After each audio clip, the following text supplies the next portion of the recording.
আমাৰতো মন যায় প্ৰত্যেককে পুৰস্কাৰ দিবলৈ, কিন্তু আমি তাৰ ভিতৰত তিনিটাহে আমি বাছি উলিয়াব লাগিব। ৰাইজ, আপোনালোকে নৃত্য উপভোগ কৰি থাকে, আপোনালোকৰ মনত এটা নৃত্য বৰ ভাল হ'বও পাৰে, কিন্তু আমি সূক্ষ্ম দৃষ্টিৰে খোজ, প্ৰকাশভংগী বা তাৰ সাজপাৰ সম্পূৰ্ণ আমি নিৰীক্ষণ কৰি তাক নম্বৰ দিওঁ। তাৰ ভিতৰত প্ৰথম, দ্বিতীয়, তৃতীয় হৈ যাব, হয়তো কোনোবাই পুৰস্কাৰ নাপাবও পাৰে। পুৰস্কাৰ নাপালে যে হতাশ হৈ যাম সেই কথাটো কিন্তু নহয়। তেওঁ ভাবিব লাগিব আজি পুৰস্কাৰ পোৱা নাই, মোৰ নিশ্চয় ক'ৰবাত ভুল আছে, গতিকে পিছৰ বাৰত মই আকৌ তাতকৈ ভাল কৰিম। তেওঁ অন্ততঃ চেলেঞ্জ মুডত লৈ আগবাঢ়ি যাওক। গতিকে মই বিশেষ নকওঁ, সকলো প্ৰতিযোগীক মই মোৰ আন্তৰিক মৰম যাচি মোৰ আজিৰ এই শুভ ভাষণ ইমানতে সামৰণি মাৰিছোঁ। ধন্যবাদ।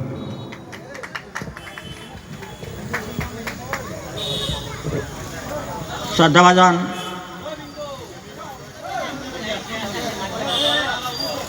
বহাগী বিজয় উৎসৱৰ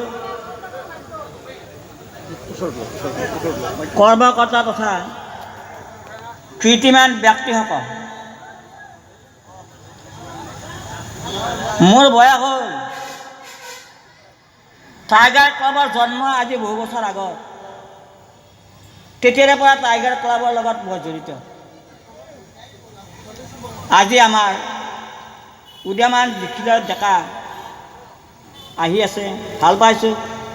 তেওঁলোক কীৰ্তিমান আৰু কীৰ্তিমান হওক, মই সেইটোৱে কামনা কৰিছোঁ। বিচাৰক হিচাপে আজি আচলতে মোক মাতিব নালাগিছিল, কিন্তু মই উপায় নাপাই পেলাই মানে আহিছোঁ। তথাপি সূক্ষ্ম বিচাৰ কৰিব পাৰোঁ নে নোৱাৰোঁ ক'ব নোৱাৰোঁ, কিন্তু মোৰ দৃষ্টিত যিখিনি মই পাৰোঁ সেইখিনি মই কৰিম। গতিকে মই এই অনুষ্ঠানটো যাতে সুকলমে সমাধা হয় তাৰ কাৰণে ভগৱানৰ ওচৰত মই প্ৰাৰ্থনা জনাইছোঁ। লগতে কীৰ্তিমান ব্যক্তিক মানে ইয়াত স্থান দিয়াটো ভাল হ'ব। যিসকল কীৰ্তিমান ব্যক্তি তেখেতসকলক ইয়াতে স্থান দিয়াটো ভাল হ'ব।